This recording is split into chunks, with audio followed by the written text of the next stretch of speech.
Community Viewpoint.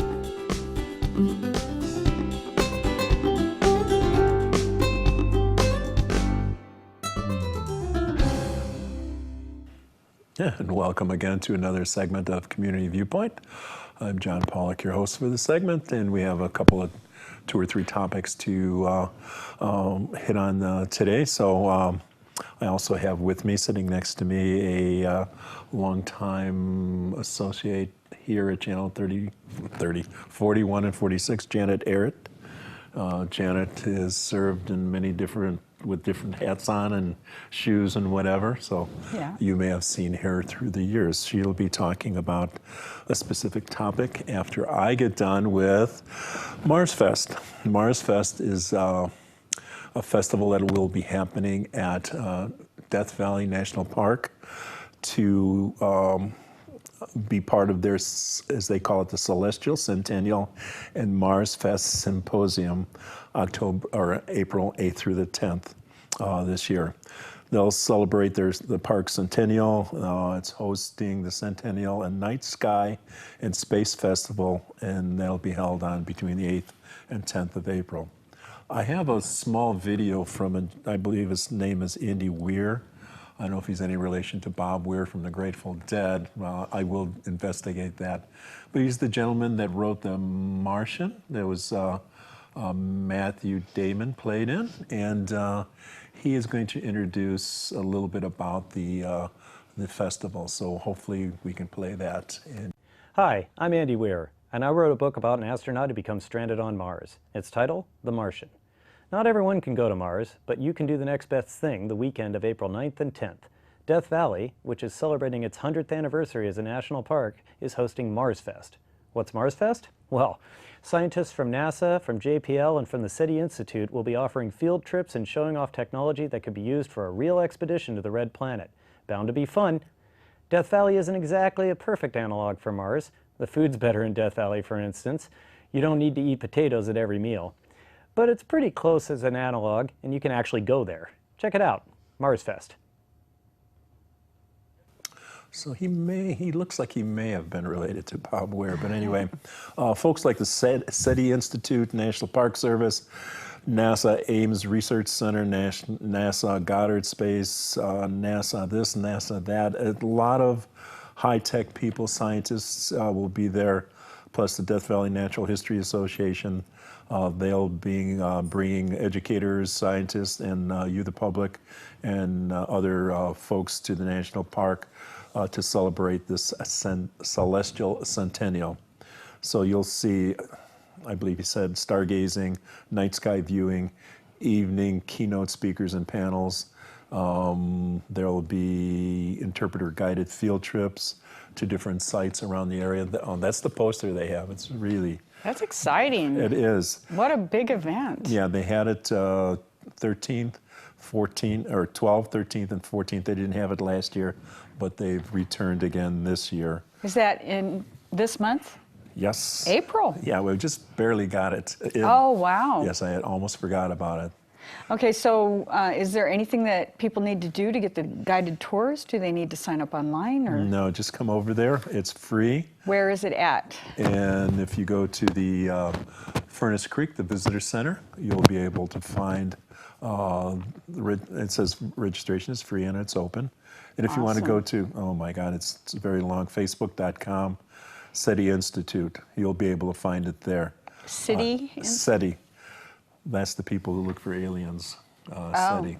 SETI, okay. I forget what it stands for, but that's what's happening down there. Interesting. The Timbisha tribe, Shoshone, will also share their stories down there about their Valley of Life at a campfire presentation preceding the After Dark Festival.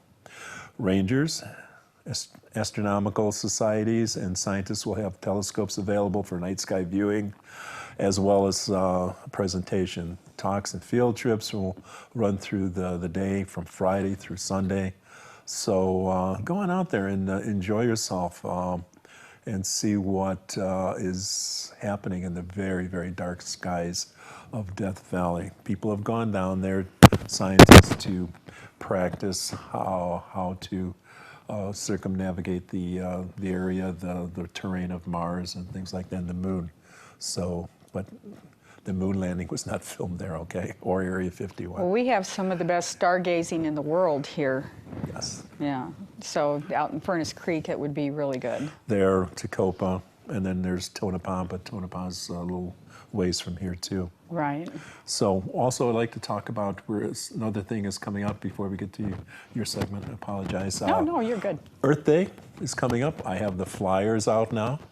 We're going to have a great time once again. This is like it is our 13th one because it says so on the flyer. It'll be Saturday the 23rd at Ian Deutsch Memorial Park.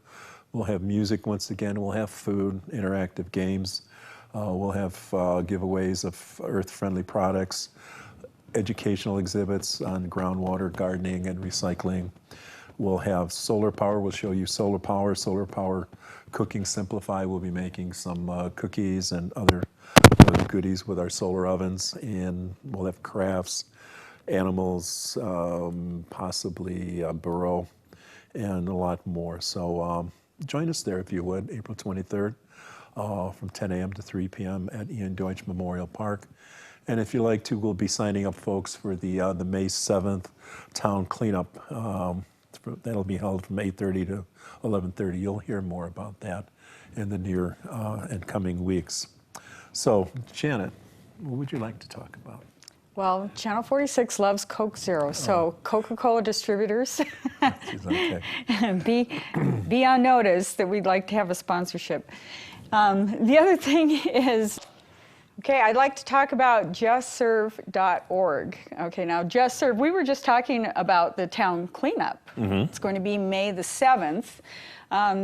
This is going to be posted on this site, and I want everybody to know that not only is the town cleanup posted on that site, but we have opportunities to volunteer at the library posted on that site. There's opportunities to volunteer at Evergreen posted, or the Pahrump Rehabilitation Center. There's opportunities to serve there on that site. So we have a lot of opportunities to serve, and what this is kind of a clearinghouse. It's a even though it's sponsored by the Church of Jesus Christ of Latter-day Saints, it is a non-proselytizing site, and those that are serving on this site can be from the community. If they have projects that they need somebody to volunteer for, then they can contact us and we will put it on the site. Contact me at 702-325-6067. That's 702-325-6067 if you have a project that you'd like to have some people show up for. Or if you think you have something that we can put on as an ongoing project that people can volunteer for as well, or even just a project that you have coming up, like, for instance, the Pahrump cleanup that'll be held May the 7th. So our goal is to be more Christ-like and serve one another in the community, and as communities start serving one another, there's less misunderstanding between people of different origins. You know, there's less hatred, there's less fear. So this is actually a great thing to have going on right now. And since they've offered this to everybody at no cost, it's a great opportunity. Oh, well, thank you for that. I'm trying to hook you up with the Amargosa Opera House. They can use a lot of help over there, cleaning up, painting up, fixing up.